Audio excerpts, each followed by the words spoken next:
Habari za asubuhi, waandishi wa habari. Sisi kama wachezaji, maandalizi yameenda vizuri kabisa.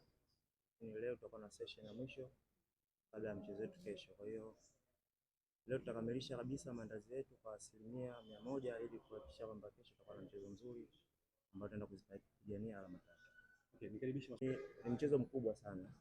Tunatambua ubora wa wapinzani wetu, lakini so far mpaka sasa nafikiri Yanga ndio timu ambayo ina defense nzuri kwa sasa hivi kwenye ligi.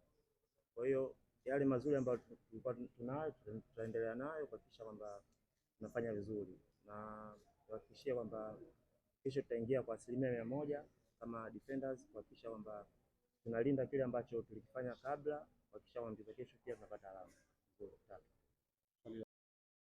Ukubwa wa mechi nafikiri kila mtu anatambua. Ukipoteza mchezo wa kesho, ina maana kwanza kuelekea katika mbio za ubingwa na kwa kidogo kama unasuasua, kwa sababu ni mechi kubwa, ni mechi ya watani. Kwa hiyo sisi tunatambua hilo, na kikubwa si maandalizi yetu ni kuhakikisha kwamba tunashinda mchezo wa kesho ili tutengeneze gap kubwa kuelekea katika michezo mingine ambayo inafuata, kwa sababu ukimfunga mpinzani wako ambaye anakusogelea, ina maana unatengeneza gap ambalo linakurahisishia wewe kuelekea katika mbio za ubingwa. Shukrani sana. Habari za asubuhi, waandishi wa habari. Sisi kama wachezaji, maandalizi yameenda vizuri kabisa. Leo tutakuwa na session ya mwisho kabla ya mchezo wetu kesho. Kwa hiyo leo tutakamilisha kabisa maandalizi yetu kwa 100% ili kuhakikisha kwamba kesho tutakuwa na mchezo mzuri ambao tutaenda kupigania alama tatu. Okay, nikaribisha. Ni mchezo mkubwa sana. Tunatambua ubora wa wapinzani wetu, lakini so far mpaka sasa nafikiri Yanga ndio timu ambayo ina defense nzuri kwa sasa hivi kwenye ligi.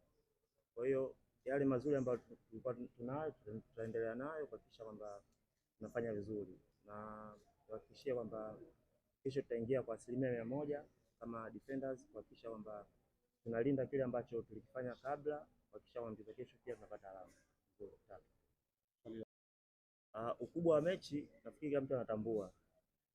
Ukipoteza mchezo wa kesho, ina maana kwanza kuelekea katika mbio za ubingwa na kwa kidogo kama unasuasua, kwa sababu ni mechi kubwa, ni mechi ya watani. Kwa hiyo sisi tunatambua hilo, na kikubwa si maandalizi yetu ni kuhakikisha kwamba tunashinda mchezo wa kesho ili tutengeneze gap kubwa kuelekea katika michezo mingine ambayo inafuata, kwa sababu ukimfunga mpinzani wako ambaye anakusogelea, ina maana unatengeneza gap ambalo linakurahisishia wewe kuelekea katika mbio za ubingwa.